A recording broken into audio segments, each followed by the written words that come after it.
बंदो गुरुपद कंद कृपा सिंधु नर रूप हरि महामोहतम पुंज जासु वचन रवि कर निकर श्री गुरु चरण कमलेभ्यो नमः। श्री गुरु चरण कमलेभ्यो नमः। परम पूजनीय योगी जी महाराज, परम आदरणीय स्वामी गीतानंद जी महाराज, स्वामी भास्करानंद जी महाराज, उपस्थित परम पवित्र आत्मा, परम पूजनीय श्री योगी जी की प्रेरणा एवं उनके कृपापूर्ण वातावरण में बसंतकालीन नवरात्रि उपवास गोष्ठी के दूसरे दिन सुंदर सायं वेला में हम और आप श्री रामचरितमानस के वैदिक सिद्धांतों एवं उनके वैज्ञानिक प्रयोगों के द्वारा अपने जीवन के समस्त क्लेशों, शरीर के रोग, इंद्रियों की थकावट कमजोरी, मन की चिंता परेशानी, बुद्धि का भय अपमान और अहम के वियोग से कैसे मुक्त हों, इस पर चिंतन मनन करने के लिए एकत्र हुए हैं। श्री रामचरितमानस के वैदिक सिद्धांत और उनके वैज्ञानिक प्रयोग पूरे भारतवर्ष में श्री रामचरितमानस की जो अनेक कथा प्रसंग हैं उन पर तो बहुत सुंदर सुंदर व्याख्याएं हो रही हैं। साथ ही कुछ ऐसे भी संत हैं जो उनके सिद्धांतों को भी प्रतिपादित कर रहे हैं, लेकिन श्री रामचरितमानस के वैदिक सिद्धांतों और उनके वैज्ञानिक प्रयोगों के आधार पर ऐसा कोई साधना शिविर नहीं है जहां पर व्यक्तिगत रूप से एक एक साधक से उनकी समस्याएं सुनना, उनकी समस्याओं का निराकरण करना, ऐसा कोई भी शिविर नहीं है तो भीड़ वाला शिविर है। 1 to 1 तो मिलना मुश्किल है, लेकिन पूज्य श्री योगी जी का यह एक ऐसा शिविर है जहां पर कोई भी साधक किसी भी समय सीधे बात कर सकता है व्यक्तिगत रूप से अपनी समस्याओं के बारे में। श्री रामचरितमानस हमारे जीवन का ग्रंथ है। अभी हमको पता नहीं है कि श्री रामचरितमानस के द्वारा हमारे समस्त रोगों का निवारण हो सकता है, चाहे शारीरिक हो, चाहे मानसिक हो, चाहे बौद्धिक हो, चाहे आध्यात्मिक। परम पूज्य योगी जी ने एक पुस्तक ही लिखी है, रामायण द्वारा रोग निवारण। इसीलिए लोगो भी दिया गया है, रामायण द्वारा रोग निवारण। लोग कहते हैं कि रामायण की कोई चौपाई पढ़ने से रोग का निवारण होगा। कई लोग हमसे कहते हैं, क्या जो रामायण द्वारा रोग निवारण की आप बात कर रहे हैं, क्या कोई विशेष चौपाई है जिसका पाठ करने से, अथवा कोई विशेष प्रसंग है जिसके पाठ करने से रोग की मुक्ति होगी? क्यों? क्योंकि लोगों को यही बताया गया, तुम अखंड पाठ कर लो तुम्हारा ये काम हो जाएगा, तुम नारायण पारायण कर लो काम हो जाएगा, मास पारायण कर लो काम हो जाएगा, अमित चौपाई का संपुट बना लो तुम्हारा काम हो जाएगा। उनका दोष नहीं है। श्री रामचरितमानस के वैदिक सिद्धांतों और उनके वैज्ञानिक प्रयोगों के द्वारा हमारे रोगों का निवारण हो सकता है। और श्री रामचरितमानस में भगवान शिव जी ने माता पार्वती से अपना अनुभव सुनाया। मैं तो समझता हूं हमारे दादा गुरु पंडित बद्रीनाथ त्रिपाठी जी ने पूज्य योगी जी को श्री रामचरितमानस का दूसरा श्लोक पकड़ाया। भवानी शंकरौ वंदे श्रद्धा विश्वास रूपिणो याभ्यां विना न पश्यन्ति सिद्धा स्वांतस्थमीश्वरम। भवानी और शंकर विचार का केंद्र और भावना का केंद्र। विचार का केंद्र को श्रद्धा कहा गया और भावना के केंद्र को विश्वास कहा गया। श्रद्धा विश्वास रूपिणो। और श्रद्धा और विश्वास एक दूसरे के विपरीत हैं, विलोम। विश्वास का विलोम है श्रद्धा, और प्राय हम लोग श्रद्धा का प्रयोग विश्वास के रूप में करते हैं। श्री रामचरितमानस में विश्वास का विलोम है श्रद्धा। और श्रद्धा किसे कहते हैं? सत्य को धारण करने की इच्छा। शी धातु से बना है। सत्य को धारण करने की इच्छा। जो साधक सत्य को जानना चाहता है उसका मार्ग है श्रद्धा का मार्ग, अविश्वास का मार्ग, विज्ञान का मार्ग, खोज का मार्ग, अन्वेषण का मार्ग, रिसर्च का मार्ग। और आप जब भवानी और सती, शिव और सती का प्रसंग देखेंगे, उसमें सती जी ने खोज किया। जो राजकुमार दिखाई पड़ रहे हैं, शिव जी कहते हैं सच्चिदानंद हैं, और हमारे सती जी कहती है नहीं, ये तो राजकुमार हैं, ये हो ही नहीं सकता कि सच्चिदानंद हो। और चूंकि उनको वर्तमान में अविश्वास है, और अविश्वास का मार्ग ही विज्ञान का मार्ग है। विज्ञान पहले अविश्वास करता है, फिर खोज करता है। और विज्ञान का एक क्लेम है, जो दावा करता है आंख से दिखाता है। विज्ञान ने रिसर्च किया कि पानी दो गैसों से बनता है, हाइड्रोजन और ऑक्सीजन। अगर कोई भी व्यक्ति हाइड्रोजन का 2 अनुपात, ऑक्सीजन का 1 अनुपात ले तो पानी बना सकता है। विश्व में कहीं भी बना सकता है, कोई भी देश का व्यक्ति बना सकता है। ये है विज्ञान का नियम। और अगर पानी को हम एनालिसिस करेंगे, विच्छेदन करेंगे, तो हाइड्रोजन और ऑक्सीजन गैस अलग हो जाएगी। विज्ञान ने जो दावा किया करके दिखा दिया। आपने श्री गीता जी में आपने देखा कि व्यास जी ने संजय को दिव्य दृष्टि प्रदान करी, और धृतराष्ट्र जो जन्मांध हैं, उनको हस्तिनापुर में बैठे बैठे कुरुक्षेत्र के युद्ध का सारा हाल ज्यों का त्यों बता रहे हैं। इसी कॉन्सेप्ट को लेकर के विज्ञान ने रिसर्च किया, और बताइए टेलीविजन दिखा दिया कि नहीं।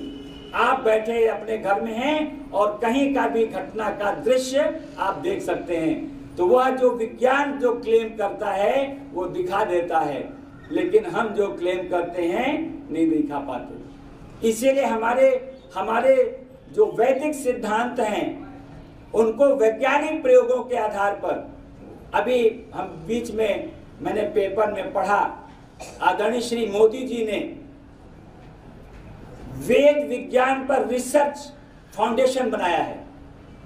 जितने भी हमारे वेद के सिद्धांत उन पर रिसर्च करो, डिफरेंट फील्ड में, और रिसर्च करके अलग अलग प्रकार के क्षेत्रों के जो वैज्ञानिक हैं, साइंटिस्ट हैं, उनको डिपार्टमेंट का हेड बनाया है और रिसर्च कर रहे हैं।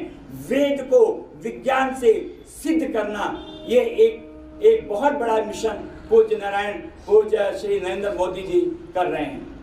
आज तक भारतवर्ष में किसी ने नहीं सोचा कि हम अपने वेदों का रिसर्च पार्ट करें। जब तक और सारा विश्व आज चाहे जिस क्षेत्र में प्रगति कर रहा है, वह सब वेद विज्ञान से लिया गया है। वेद विज्ञान समस्त सृष्टि के नियमों का मूल ग्रंथ है, मूल स्रोत है। सारे नियम कानून सब मूल से निकले हैं। शून्य की खोज किसने की है? भारत ने की है। पृथ्वी घूमती है, इसकी खोज किसने की है? भारत ने की है। अर्थात भारत वेद के विज्ञान से बहुत चीजें पहले खोज चुका है, लेकिन आज रिसर्च हो रहा है। लेकिन भारत का दुर्भाग्य है कि भारत में रिसर्च पार्ट नील है। इसीलिए भारत के जो मेधा शक्ति है, जो जीनियस ब्रेन है, वो फॉरेन के लोग परचेज कर लेते हैं, हाई हाई हाई रेंट देके, हाई पैसा देकर, ऊंचे दाम दे करके उन माइंड को खरीद लेते हैं और उनको कहते हैं तुम रिसर्च करो मेरे देश में। आज चाहे अमेरिका में रिसर्च हो रहा हो, चाहे फ्रांस में हो रहा हो, चाहे जर्मनी में हो रहा हो, चाहे जापान में, बहुत सारे इंडियन ब्रेन्स हैं। अरे बराक ओबामा जब राष्ट्रपति थे, उन्होंने तो कहा कि हमारे देश में 60% इंडियन ब्रेन्स काम कर रहे हैं, 60%। अब आप सोचिए हमारे भारत में कितने बड़े साइंटिस्ट, कितना बड़े बड़े वैज्ञानिक हैं, लेकिन हमारे देश में उन वैज्ञानिकों की कोई कदर नहीं है। हमारे देश में जो मेधा शक्ति है उसकी कोई कदर नहीं है। यहाँ तो आरक्षण का जो रोग लगा है उसने मेधा शक्ति को तो बिल्कुल जीरो में डाल दिया है, और जो मेधा शक्ति के बहुत नीचे हैं, बिलो स्टैंडर्ड, उनको मौका दिया जा रहा है। ये हमारे देश का दुर्भाग्य है। मेधा शक्ति का पलायन इसीलिए हो रहा है, इसीलिए हमारे देश का विकास नहीं हो पा रहा है। हम अपने रोजी रोटी में ही मरे जा रहे हैं। हम देश के विकास की बात नहीं करते, हम अपने भौतिक साधनों के विकास की बात नहीं करते। हमारा देश भौतिक साधन के पीछे कभी नहीं भागा, अगर भागा है तो ज्ञान के पीछे भागा है, क्योंकि भारत जगत गुरु था, विश्व गुरु था। लेकिन हमारी दुर्दशा ने, हमारी नैतिक पतन ने हमारे देश की दुर्दशा बना दी। आज पुनः भारत जागृत हो रहा है और होगा, 100% होगा, 100% होगा, ऐसी पूरी संभावना दिखाई पड़ रही है। महर्षि अरविंदो ने भी जेल में कहा था भारत का उदय होगा और भारत विश्व गुरु बनेगा। स्वामी विवेकानंद ने भी घोषणा की थी कि भारत एक दिन विश्व गुरु बनेगा।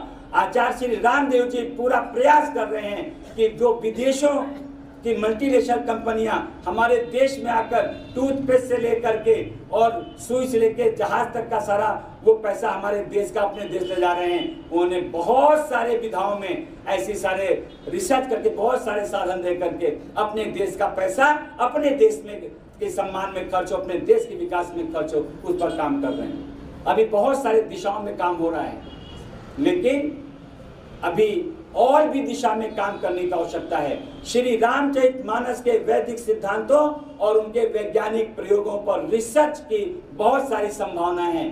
पूज्य योगी जी ने एक सपना देखा था कि हम श्री रामचरितमानस के वैदिक सिद्धांतों का और वैज्ञानिक प्रयोगों का एक रिसर्च सेंटर बनाएंगे।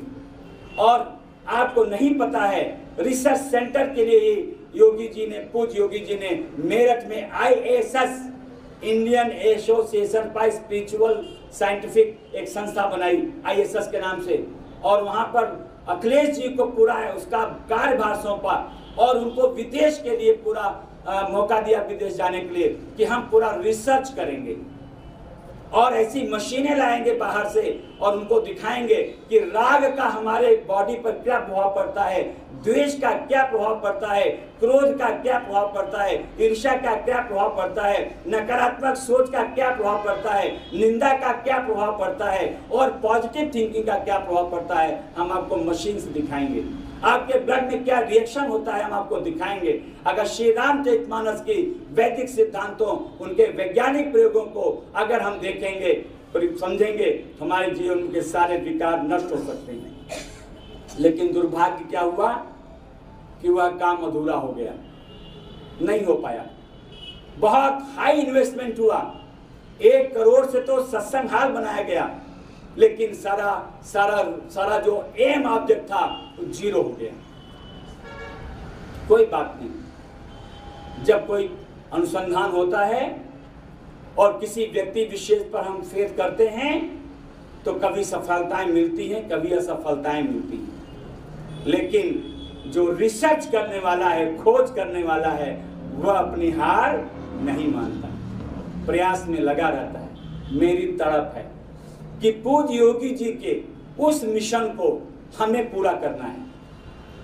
पिता का जो अधूरा कार्य होता है वह पुत्र का दायित्व होता है कि वह उसको पूरा करे। और मैं अपने भारत देश के सभी लोगों से आह्वान करता हूं कि योगी जी के इस मिशन में जो रिसर्च पार्ट है रामचरितमानस का, उसमें अपना येन केन प्रकार 1 रुपए से लेके जो भी तन मन धन से सेवा दे सकते हैं, मैं उनका आह्वान भी करता हूं। लेकिन अगर ऋषि रामचरितमानस को रिसर्च में डाला गया तो मैं दावा करता हूं कि 100% रिजल्ट आएगा, क्योंकि पूज्य योगी जी ने विदेशों से अनेकों पुस्तकें लाई, अनेकों पुस्तकें पढ़ी, अपने ऊपर प्रयोग किया और प्रयोग करने के बाद तब दावे के साथ कहा भोजन शरीर निर्माण का तत्व है, शक्तिदाता नहीं। योगी जी ने 3 चीजों पर रिसर्च किया। पहला तो फूड पर रिसर्च किया और एक उन्होंने पर्चा छापा चाय और कॉफी के बारे में। इंग्लैंड का डॉक्टर है, डॉक्टर हेड एमडी, उसने 14 साल रिसर्च किया कि कौन सा खाद्य पदार्थ हमारे शरीर को रोगी बनाता है और हमारे शरीर को सबसे अधिक नुकसान पहुंचाता है। डॉक्टर हेग ने 14 साल रिसर्च करने के बाद पाया अपने खोज में कि चाय सबसे ज्यादा नुकसान करती है हमारे शरीर को। Tea at the top. चाय हमारे समस्त रोगों की मां है। Tea and coffee is mother of all the diseases in our body. आज बताइए बच्चा भी चाय पीता है कि नहीं? कौन चाय नहीं पीता? हर घर में सब चाय पी रहे हैं। और जब से हमारे देश में चाय आई है तभी से हमारे देश में बीमारी आई है, तभी से हमारे देश में कब्ज आया है, तभी हमारे देश में ब्लड प्रेशर आया है, तभी से हमारे देश में शुगर आई है, तभी हमारे देश में घुटने के डिजीज आया, तभी हमको कॉन्स्टिपेशन आया और तभी मोटापा आया, तभी हमको डिप्रेशन आया, तभी हमको लॉस ऑफ मेमोरी आया, तभी लॉस ऑफ विजन आया और तभी लॉस ऑफ हेयर आया। माने बहुत सारी बीमारियों की जड़ है चाय चाय चाय। जिसको देखो वही चाय पी रहा है, जिसको देखो वही कॉफी पी रहा है। और कोल्ड ड्रिंक तो योगी जी बोलते हैं it is a toilet cleaner. हमारे महाराज जी बोलते हैं ये जो कोको कोला ही टॉयलेट क्लीनर है। ये तो जैसे आप वो एक आता ना हार्पिक देते हैं साफ करने के लिए, आप कोको कोला की बोतल से साफ करो, उससे ज्यादा हार्पिक ज्यादा टॉयलेट साफ करेगा आपका ये कोको कोला। मतलब आज हम कहाँ जा रहे हैं हमें पता ही नहीं हम कहाँ जा रहे हैं। और दूसरी बात मैंने पढ़ा, लॉर्ड मैकाले जब हमारे देश में आया उसने पूरे भारत का भ्रमण किया, पूरे भारत का भ्रमण किया और भ्रमण करने के पश्चात उसने देखा यहाँ कोई रोगी नहीं है, कोई डॉक्टर नहीं है, दूर दूर 10 गांव तक कोई डॉक्टर नहीं। और हमें अच्छी तरह से याद है जब पहले गांव में हम लोग रहते थे तो डॉक्टर कोई मिलता ही नहीं था। दूर दूर साइकिल से भैया वो गांव में जाओ 15-20 कोस माने 30-40 किलोमीटर तक कोई वैद्य मिलेगा। और लोग जाते काला छाता लेकर काला कपड़ा लेकर, तो वैद्य जानता गांव में होते जानते भाई किसी वैद्य को ढूंढने जा रहे हैं। ये हाल था। उसने देखा यहाँ गुरुकुल पद्धति है, यहाँ कोई भिखारी नहीं। जब लॉर्ड मैकाले आया था हमारे भारत में तो हमारे देश में भिखारी कोई नहीं था, सब देने वाले थे, सब मेहनत कश थे। और गुरुकुल पद्धति में बच्चे शिक्षा अध्ययन करते थे। वहां जाति पाति ऊंच नीच का कोई भेदभाव नहीं था, कोई जहर नहीं था। लॉर्ड मैकाले यहां से वापस गया और महारानी विक्टोरिया के सामने बोला, प्रस्ताव रखा, मैडम अगर भारत को गुलाम बनाना है तो 2 चीजें करनी पड़ेंगी। पहला, वहां के गुरुकुल पद्धति को खत्म करना पड़ेगा। जो गुरुकुल पद्धति की शिक्षा है उसको खत्म करना पड़ेगा। और जो वहां के खान पान का सिस्टम है उसको भी चेंज करना पड़ेगा। और तभी हम देश को गुलाम बना सकते हैं। तब हमारे देश में अंग्रेजों ने चाय यहाँ डेवलप किया। लोग बताते हैं, बुजुर्ग लोग चौराहे पर डुगडुगी बजाते, चाय बनाते और चाय पियो मुफ्त में चाय पिलाते थे। एक महीने तक सोचिए, एक माचिस साथ में, एक माचिस फ्री देते थे साथ में कि माचिस ले जाओ चाय पियो और एक माचिस ले जाइए फ्री। सोचिए, जरा सोचिए, हमारे देश में चाय का प्रचार कैसे हुआ? माने डुगडुगी बजा करके माचिस भी खरीदना उसमें मुश्किल होता था, तो माचिस भी दे करके चाय फ्री पियो, और बाद में पैसे से चाय पीना शुरू हुए। अब तो 1000 रुपए किलो चाय लेते हैं साहब लोग, 1200, 1500, 1600, 1800, 2000 रुपए किलो चाय ले रहे हैं, और बड़े शान से पिताओ चाय पिए। T and coffee mother of all the disease. जब से चाय आई है और तब से हमारे देश की युवा शक्ति, जिसे हमारे आदरणीय वैद्य जी बोल रहे थे, ब्रह्मचर्य का पालन, चाय से ब्रह्मचर्य का पालन हो ही नहीं सकता। चाय पीने वाले की वीर रक्षा हो ही नहीं सकती, क्योंकि चाय तो स्वयं उत्तेजना देती है, वह वीर का पतन कराती है, और बहुत सारे जेनेटल जो रोग हैं वो चाय की देन है। चाहे फीमेल डिजीजेज हों जेनेटल्स, और चाहे मेल जेनेटल्स आर्गन डिजीजेज हों, उसकी देन चाय है, और हम चाय को नहीं छोड़ना चाहते। चाय हमारी शान है, चाय हमारी आन है, चाय हमारी बान है, चाय हमारा सम्मान है। अगर हम किसी के यहाँ जाते हैं और अगर चाय नहीं पूछा, कहते रे उसने चाय नहीं पूछी। ये आज हमारे दिल और दिमाग में चाय बैठा हुआ है। माय डियर फ्रेंड, हमारे दिमाग से चाय को निकालना होगा। चाय and coffee is mother of all the disease, और माँ अकेले कुछ नहीं कर सकती, इसलिए नाश्ता भी जरूरी है। श्याम भैया हमारे अटैची में देखो, वो इमरजेंसी लाइट रखी, निकाल लो, हमारे अटैची में इमरजेंसी लाइट है। चाय तो माँ है रोगों की, लेकिन पिता है नाश्ता, ब्रेकफास्ट। नाश्ता का अर्थ ही है नाशधनता। नाशधनता, जो शरीर का नाश करे उसका नाम है नाश्ता। इसी को इंग्लिश में बोलते हैं ब्रेकफास्ट। ब्रेकफास्ट 2 शब्दों से बना है, ब्रेक प्लस फास्ट। ब्रेक माने तोड़ना, फास्ट माने तेजी से। जो आपके शरीर को तेजी से तोड़कर रोगी और बुढ़ा बना दे, उसका नाम है ब्रेकफास्ट। आप सोचिए, हम लोग क्या लेते हैं? चाय एंड ब्रेकफास्ट। आइए चाय और नाश्ता ले लें। तो ब्रेकफास्ट में चाय भी है और नाश्ता भी है। और चाय नाश्ता से क्या हो रहा है?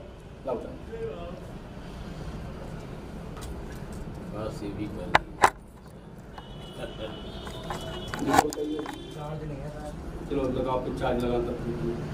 चार्जर का है, चार्जर उसी रखा हुआ, जहाँ स्कूल का चार्जर रखा हुआ। तो मैं निवेदन कर रहा था कि चाय समस्त रोगों की माँ है, लेकिन साथ ही माँ कुछ नहीं कर सकती अकेले, तो पिता भी चाहिए। ब्रेकफास्ट फादर है, father of all the disease. नाश्ता का अर्थ है नाशधनता, जो हमारे शरीर का नाश करे उसका नाम है नाश्ता। इसको अंग्रेजी में बोलते हैं ब्रेकफास्ट। ब्रेकफास्ट का मतलब है ब्रेक धन फास्ट। ब्रेक माने तोड़ना, फास्ट माने तेजी से। जो हमारे शरीर को तोड़कर तेजी से रोगी और बुढ़ा बना दे, उसका नाम है ब्रेकफास्ट। टी एंड ब्रेकफास्ट ये हमारे रोगों की जड़ है।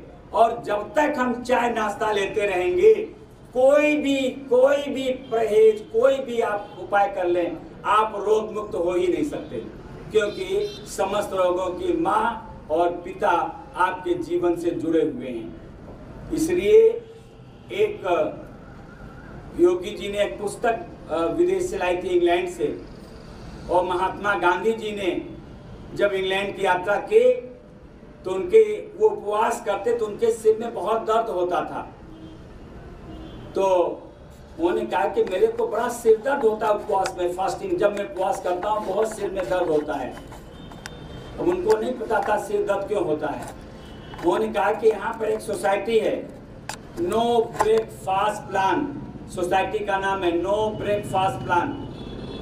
तो इसी को उन्होंने पुस्तक भी लिखा है, वहाँ लिखा है, उन्होंने डॉक्टर ने लिखा है, उस डॉक्टर ने, जो सोसाइटी का डॉक्टर है हेड, कि please stop your breakfast, please stop your breakfast. Otherwise your breakfast will break you fast. अगर आपने नाश्ता नहीं बंद किया तो आपका ब्रेकफास्ट आपको तेजी से तोड़कर रोगी और बुढ़ा बना देगा। अगर आप कुछ मत करें, केवल सुबह का चाय नाश्ता बंद कर दें और चाय नाश्ते को बंद करने के पश्चात आप केवल और केवल गुनगुना पानी और नींबू शहद ले लें, गुड़ खा के पानी पी लें, केवल गुनगुना पानी ले लें नींबू डाल करके, आप देखेंगे आपका सिर दर्द ठीक हो जाएगा। और चाय का जो हमारे शरीर पर दुष्प्रभाव पड़ रहा है वह धीरे धीरे न्यूट्रलाइज हो जाएगा। जिस दिन चाय नाश्ता छोड़ेंगे 3 दिन आपको बहुत तकलीफ होगी, ओनली 3 डेज, लेकिन तीसरे दिन के बाद आपकी तकलीफ धीरे धीरे न्यूट्रलाइज होने लगेगी। जिस समय सिर दर्द हो उस समय जाकर स्नान कर लें अथवा सादे पानी का एनिमा ले लें और आप देखेंगे आपका सिर गायब हो जाएगा, आपके बदन का दर्द गायब हो जाएगा, चाय न पीने जो चक्कर आ रहा है वो गायब हो जाएगा, नाश्ता छोड़ने के बाद जो चक्कर आ रहा है गायब हो जाएगा, जो सुस्ती आ रही है वो गायब हो जाएगी। क्योंकि जब आप नाश्ता छोड़ेंगे तो आपको 2-3 एक्सपीरियंस होंगे। अगर वायु का विकार होगा तो दर्द होगा शरीर में, सिर में। अगर पित्त का विकार, पेट में जलन, सिर में चक्कर आएगा। अगर वायु का विकार होगा तो शरीर में दर्द होगा। वायु, पित्त, कफ, और कफ अगर होगा तो सुस्ती आएगी। ये 3 एक्सपीरियंस होंगे। पित्त के विकार से पेट में जलन, सिर में चक्कर, बुखार, कफ के विकार से सर्दी, जुकाम, आलस्य, और वायु के विकार से दर्द। ये 3 एक्सपीरियंस होंगे। और केवल स्नान करने से, केवल नींबू शहद पानी या गुड़ पानी पीने से अथवा एनिमा लेने मात्र से आपका सारा ये तकलीफ खत्म हो जाएगी और आप चाय नाश्ते के मकर जाल से बच जाएंगे और आपका शरीर रोगी होने से बच जाएगा। ये श्री रामचरितमानस की खोज है। कुछ योगी जी ने कहा कि सबसे पहले आकाश तत्व लेना है। आकाश माने खाली पेट।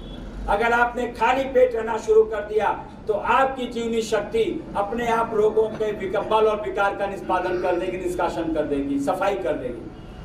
आज हमारी कॉन्शियसनेस नहीं काम कर रही, सही दिशा में काम नहीं कर रही। डॉक्टर को पता नहीं है, डॉक्टर बताना नहीं चाहता, इसीलिए मैंने डॉक्टरी छोड़ दी। कुछ योगी जी ने कहा तुझे मेरा काम करना, डॉक्टरी नहीं करनी। डॉक्टर होता तो पुड़िया बांध के लोगों का इलाज करता, लेकिन आज मैंने अपने जीवन को energy without food, health without medicine के कॉन्सेप्ट का एक्सपीरियंस किया है और आपको भी ये अनुभव मिल सकता है अगर आप इस विचारधारा से जुड़े तो। केवल आपको विचार और भावना परिवर्तन करना पड़ेगा। इसलिए माय डियर फ्रेंड्स, हम आपसे निवेदन करना चाहते हैं, हमारे शरीर में रोगों की माँ है चाय और नाश्ता, इसको हमें तो हटाना ही पड़ेगा।